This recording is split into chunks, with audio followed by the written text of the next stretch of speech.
Nós temos aqui o doutor Antônio Carlos, ele é titular da Sociedade Brasileira de Angiologia e Cirurgia, além de ser professor da Universidade Católica de Brasília. Então, ao meu lado esquerdo está o doutor Antônio Carlos. Tudo bom, Antônio? Um grande prazer, Túlio e Rildo, tá? Estar aqui. E que eu sei que a audiência de vocês não tem muros, não tem fronteiras, está no mundo inteiro, não é isso, Túlio? Exatamente. Muito bom. Gente, a primeira pergunta que eu quero fazer é que eu na minha simplicidade de conhecimento, eu sempre imaginei que angiologia tivesse alguma coisa a ver com anjo, mas parece que não deixa de ser. Não deixa de ser. Explica isso pra gente. A gente mexe com gente tem, né? Não deixa de ser anjo. Mas angiologia é a parte da medicina que trata as doenças circulatórias. Corrente sanguínea, o sangue, é isso? Exatamente. Que trata, olha só. Não sangue, mas os vasos sanguíneos. Tá? Então são os canais, os dutos, exatamente. Né? E para quem se entende de vasos sanguíneos, são as veias. As veias, as artérias e os linfáticos, né? São os três segmentos da circulação. Certo. Então, para a gente poder entender, então, quando a gente está falando do sistema linfático, angiologia, você está falando das veias, das artérias, do sistema linfático. São, ok? Não é isso? Perfeito, é isso aí. Certo. E o que acontece? Acontece muitas coisas estranhas nessa área? Não, assim, as doenças circulatórias são as que mais matam no mundo. Isso hoje a maior causa de mortalidade são as doenças circulatórias seguidas. Mesmo? Isso. Circulatórias? Exatamente. Puxa. E seguidos de câncer, né? Que é uma outra doença crônico-degenerativa. Ok. Então, quais são os problemas circulatórios mais comuns hoje em dia? Tá, nós vamos dividir assim, o cardiologista é que ele cuida, no Brasil, cuida da parte do coração em si. O angiologista cirurgião vascular, ele cuida do resto da circulação.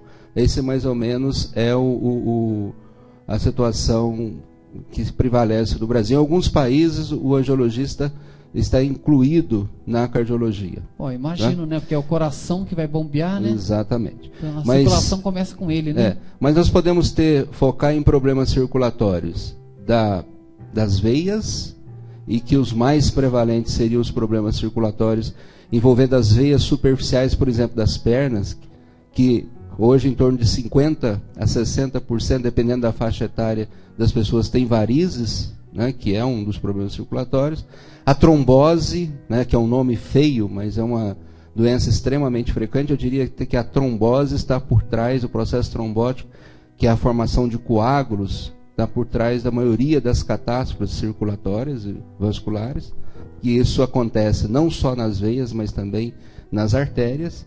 E da parte dos linfáticos são os inchaços, os edemas. Isso seria nódulos, não? Os nódulos também. Olha só. E nesse caso também tem as varizes, não é isso? As varizes, como eu falei, no Brasil a insuficiência venosa crônica é a 13ª causa de aposentadoria, de afastamento do trabalho.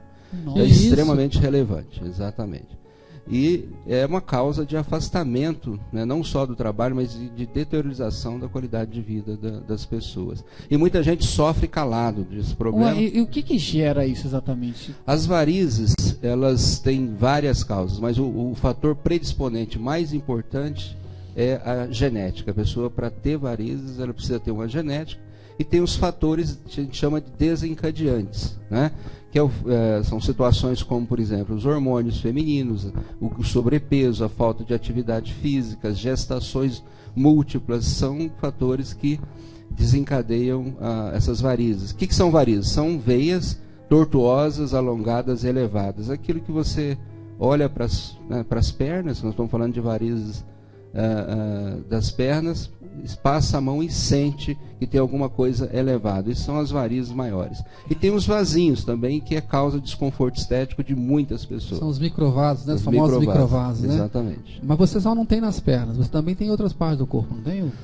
Quando a gente fala de varizes, por definição, tem vários outros lugares, mas o mais prevalente seria nas pernas, e as varizes internas mais comumente são as varizes que acontecem no esôfago, que é uma outra doença, a famosa varize esofágica, que é uma outra doença do esôfago e no fundo gástrico, que tem uma outra condição que é em decorrência, na maioria das vezes, de uma doença do fígado, que a gente chama de hipertensão portal.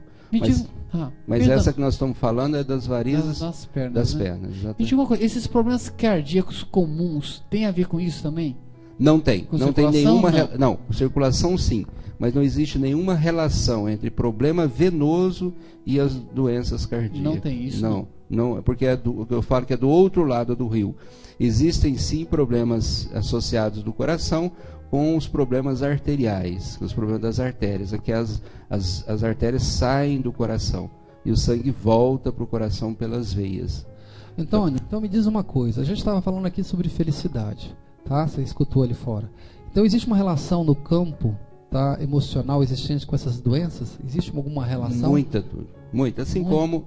isso foi um dos motivos que eu gostaria de passar, porque realmente existe algumas doenças clássicas. E que cada vez desse mundo que nós achamos que estão bem adaptados, mas não estamos, existem algumas doenças que matam e causam grande sofrimento. Um deles, só para citar como exemplo, que é muito comum, é o Broken Heart Syndrome, que é uma doença do coração, uma cardiomiopatia, uma dilatação do coração, uma doença cardíaca grave, que é associado com arritmia muitas vezes, e que o paciente muitas vezes é confundido com ataque cardíaco, e é tão grave quanto isso. E acontece com frequência, com mais frequência nas mulheres, né, de média idade, 40, 50 anos.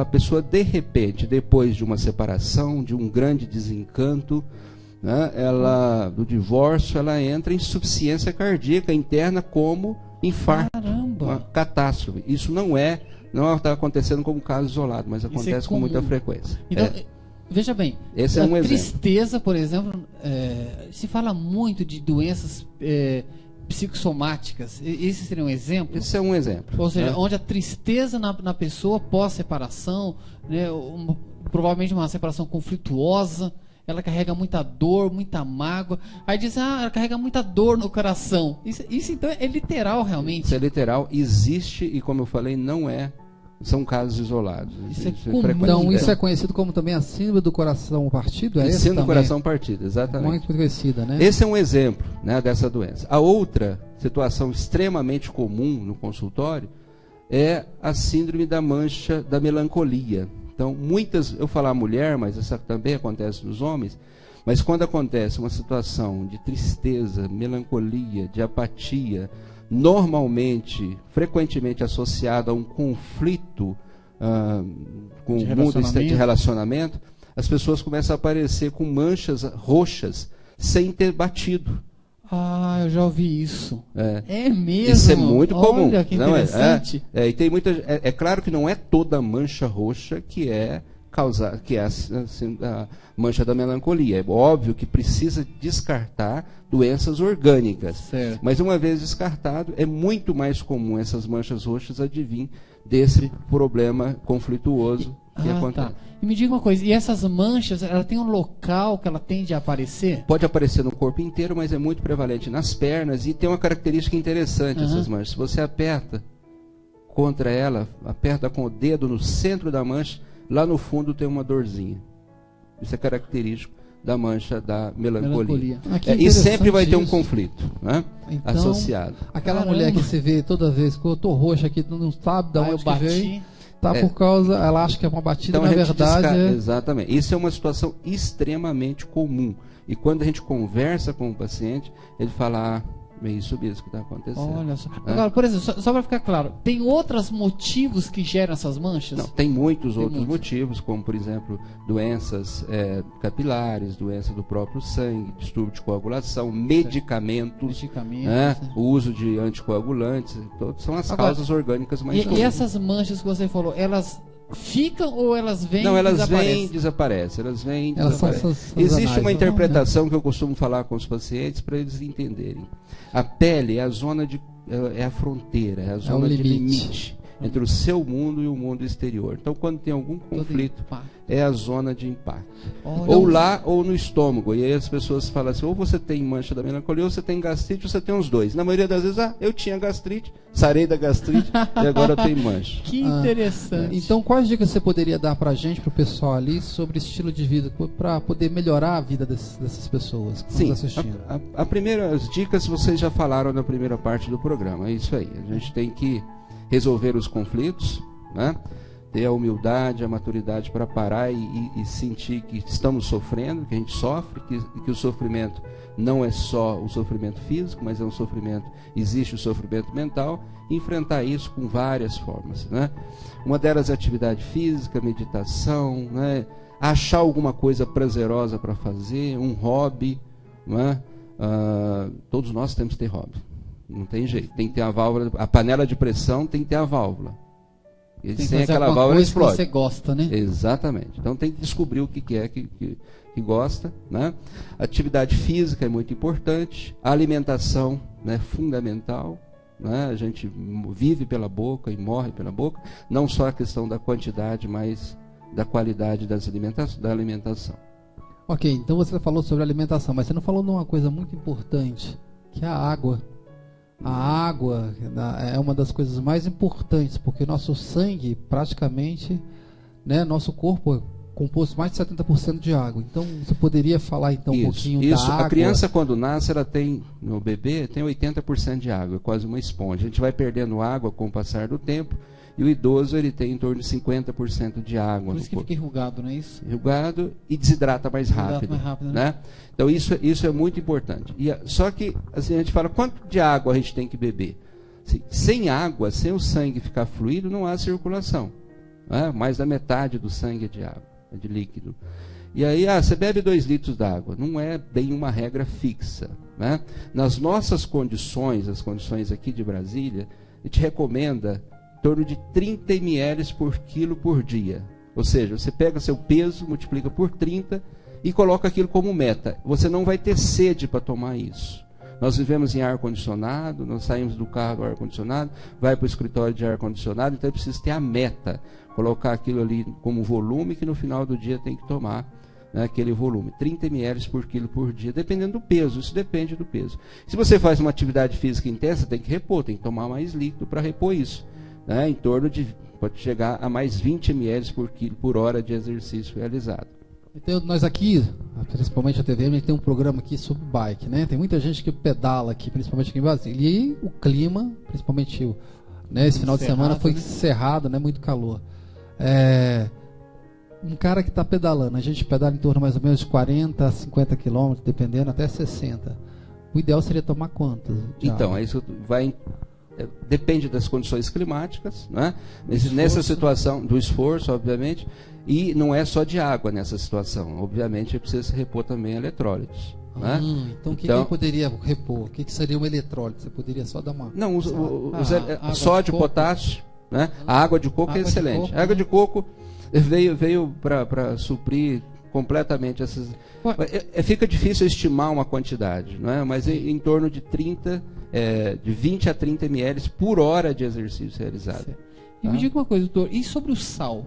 Tem alguma característica? Sal. O sal o sódio, né, que é um problema para algumas pessoas. Eu falo que algumas pessoas, porque não são todas as pessoas que são extremamente sensíveis ao sódio. Mas o sódio hoje, ele é responsável pela grande parte dos pacientes que têm pressão alta, hipertensão, né? Então, e onde que está o sal, gente? Não é aquele sal que a gente acrescenta na alimentação, ele é muito relevante, mas os produtos industrializados é a maior fonte de sódio, a gente esquece disso, né? Então, onde está o sódio? Nos produtos industrializados. Eu sempre dou a dica, o seguinte, no mercado, todo o mercado do mundo, evite entrar no centro do supermercado, do hipermercado, ande pela periferia, que ali na periferia você vai ter as verduras, as frutas e os grãos. Tudo que está ali no meio tem o sódio. Mas é assim, o quanto de sódio que eu posso comer? Não deve passar de 2 miligramas de sódio. Na prática, isso corresponde a em torno de 5 gramas de sal, que é uma colherzinha daquelas de café por dia, que tem essa quantidade, né?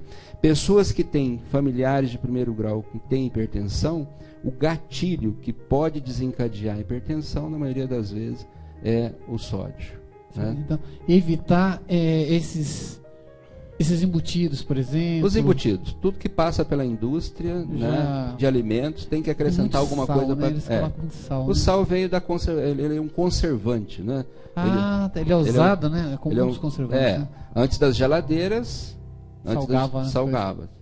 Existe uma relação muito interessante falando nisso entre a população do Brasil, de outros países em desenvolvimento. Quanto maior a população, a densidade de refrigeradores, menor é a incidência de alguns tipos de câncer. Por quê? Porque eles não usam tanto sal. Não usa tanto sal para conservar. Então, regiões onde se usa muito sal para manter a carne, por exemplo, né? Tipicamente o bacalhau, por exemplo, a carne de sol. Carne de sol, então, isso é sal, né? Muito sal. E isso é, obviamente, no caso do bacalhau, a gente tem que administrar a quantidade, fazer o dessalve e tudo, né? Mas o problema é o dia a dia do alimento, do biscoitinho, que é doce e tem sal. Do refrigerante, que é docinho, tem sal. O refrigerante tem sal, tem sódio, né? Tem sódio. Antônio, me diz uma coisa, qual tipo de pessoa procura um angiologista, ou qual tipo de pessoa deve procurar um angiologista? Já que você está falando dessa parte toda, o campo é muito vasto. Então, que tipo de pessoa vai procurar um angiologista? Sim. Primeiro, nós estamos numa campanha, a Sociedade Brasileira de Cirurgia Vascular está numa campanha do check-up vascular. Nós estamos procurando situações de risco, como, por exemplo, o aneurisma de aorta abdominal, que é o aneurisma mais comum fora do cérebro, e é uma dilatação que rompe. Então, pessoas que fumam, pessoas que têm pressão alta, pessoas que têm uma história familiar de ter problema circulatório, colesterol alto, esses pacientes, depois dos 40 anos, a gente orienta a procurar um angiologista para fazer o screening. Okay? Fazer o quê? Fazer a investigação, a procura de doenças. Deixa eu fazer uma pergunta então, que eu já ouvi falar isso. A pessoa quando tem pressão baixa, a pessoa taca sal nela, isso ajuda? Tem nexo, mas isso não tem aquele efeito imediato. Né? Não tem aquele efeito imediato. Mas, por exemplo, a pessoa baixou a pressão, dá sal para ela, isso é um fato, isso? Faria isso no Não, ela tem que hidratar melhor. Tem que hidratar. O problema a questão não é sal. Não, é porque o sal, veja o saleiro. Qual é o efeito do sal? O saleiro, na época da chuva, você vai tirar o sal e não consegue, porque ele é higrófilo, ele retém a água. Quando você dá o sal, ele retém a água dentro do vaso, aumenta a pressão. Aumenta a pressão. Então o correto era dar o quê? Água. Um isotônico. Água com eletrólitos para ser absorvido. Tá? Por isso, quando o paciente está desidratado, a gente dá soro caseiro. Sempre a associação água de coco, né? Exatamente. Olha, que interessante, gente. Olha... Só respondendo a última, por fim, que o Túlio perguntou, do lado, então, da pesquisa de doenças circulatórias, história familiar, pressão alta, tabagismo, que é o nosso grande vilão, tá? Das doenças circulatórias arteriais, e do lado venoso, pessoas com história familiar de trombose, pessoas com varizes. E olha, eu recomendo o seguinte, dá uma olhadinha na sua perna aí, você vê umas cobrinhas, a gente esquece de olhar o próprio corpo, né? Se achar e isso lhe incomodar, procurar um médico, um angiologista. E a diabetes, ela entra nesse caso também? Sim, ou não? Diabetes é a causa, está crescendo cada vez mais no mundo inteiro. Nós estamos esperando que o diabetes é uma doença que cada vez aumenta mais. E dentro do nosso campo, nós temos o pé diabético, que o diabetes ele tem 3 complicações crônicas extremamente malignas, né? Que a neuropatia, ele ataca os nervos, ele ataca a circulação e ele leva a problema renal, né? Então, quando se associa problema neurológico, a lesão do nervo que vai para os pés, junto com a lesão da circulação, essa é a maior causa de perda de pernas no mundo. Estima-se que no mundo se perde uma perna por minuto, veja só, por causa do diabetes. A amputação, então, não tem. Gente, olha, a gente... O tempo está voando mesmo. Nós acabamos o nosso programa. Eu gostaria que o Dr. Antônio Carlos ele pudesse falar. Se as pessoas quiserem lhe localizar, onde pode te encontrar, como pode te encontrar, algum contato, algum meio de contato. Finaliza. Eu gostaria de deixar em contato aqui a rede.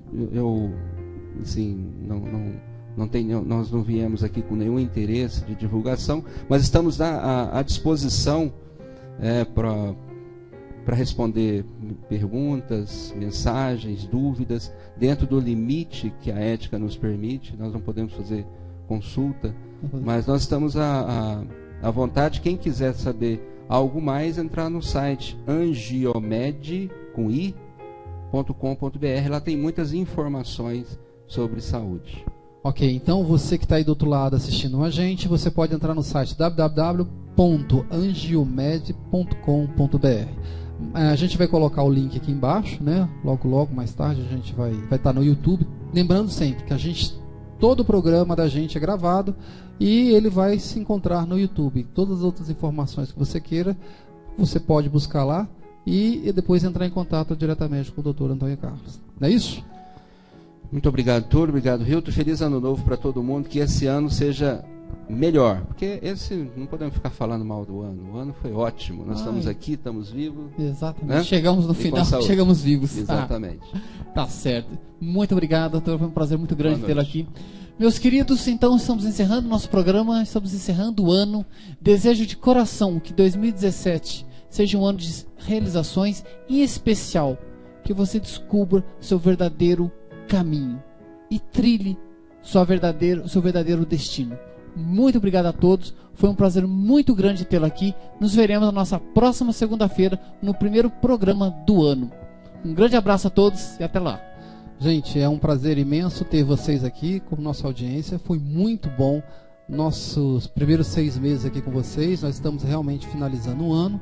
Ano que vem a gente começa e vai ser muito legal. Na próxima segunda-feira a Márcia Godoy estará aqui falando sobre previsões do ano de 2017. Será um programa bem interessante, bem diferente. Vale a pena assistir. Muito obrigado pela sua audiência. Um feliz ano novo, que você tenha muito sucesso e acompanhe a gente aqui na TVN Brasil. Logo em seguida